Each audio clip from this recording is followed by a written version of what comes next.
Alors dans cette vidéo, on va parler un petit peu de prononciation anglaise parce que je vais partager avec vous une erreur que j'ai faite pendant des années. En fait, moi je suis parti vivre en Australie et ce qui est rigolo, c'est que je crois que c'est après mon retour d'Australie, donc j'avais passé 2 ans en Australie, j'avais beaucoup progressé, je me débrouillais pas mal du tout quand je suis parti en Australie, quand je suis revenu, je parlais encore mieux, etc.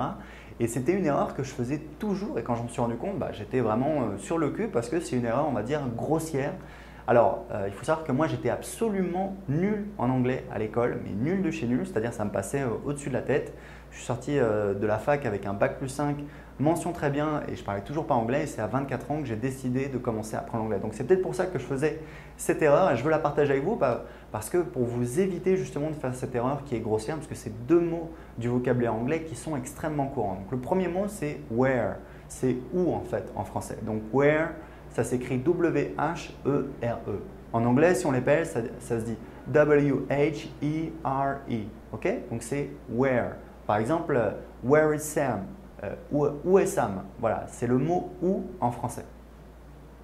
L'autre mot, c'est were. Par exemple, we were. Alors, je ne sais pas si c'est un film ou du théâtre, mais c'est we were kings. Voilà, on était des rois. En fait, c'est le passé du verbe être. We were, ça veut dire on était. Et en fait, moi, je prononçais les 2 mots de la même manière. Je disais where. Par exemple, je disais où étais-tu? Je disais where were you? Et je me souviens que j'avais dit ça à une anglaise et je l'avais eu froncer les sourcils, genre mais qu'est-ce qu'il me raconte lui? En fait, ça se prononce where were you? Where were you? Ok?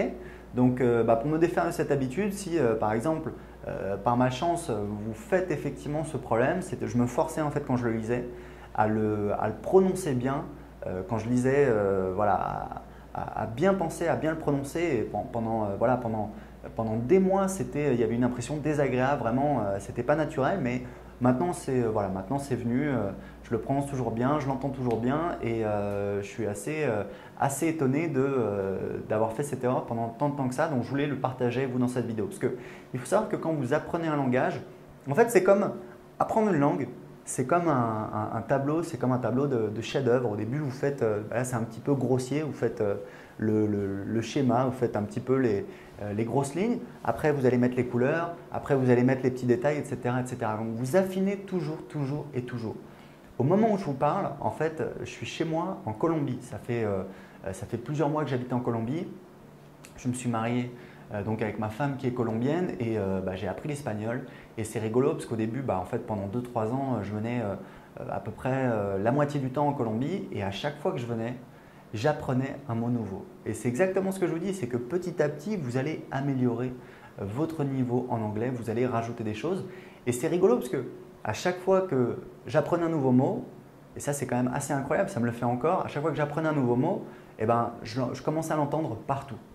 Et en fait, ça c'est une caractéristique de notre cerveau, c'est-à-dire que quand on apprend quelque chose de nouveau, on va commencer à le voir dans son environnement et avant on l'avait également, sauf qu'on n'y prêtait pas attention. Donc ça me le fait encore et toujours, même maintenant j'apprends des mots nouveaux en espagnol et je commence à les entendre dans les conversations, etc. Mais quelques heures, quelques jours plus tard, c'est vraiment très rapide, donc c'est impressionnant et c'est comme ça que vous devez progresser en anglais. Si j'ai fait ce blog qui s'appelle Anglais 5 minutes, ce n'est pas pour rien, c'est parce que véritablement, pour apprendre une langue, il faut y consacrer quelques minutes par jour. On va ajouter des petites touches un petit peu tous les jours, on va rafraîchir ce qu'on a déjà appris, on va apprendre de nouvelles choses et je sais que c'est ça qui va vous permettre de réussir et de parler anglais et ça va vous ouvrir des portes dans votre vie. Voilà, écoutez, si vous avez des questions, posez-les en dessous de cette vidéo. En attendant, je vous dis à très bientôt pour plus de conseils en vidéo.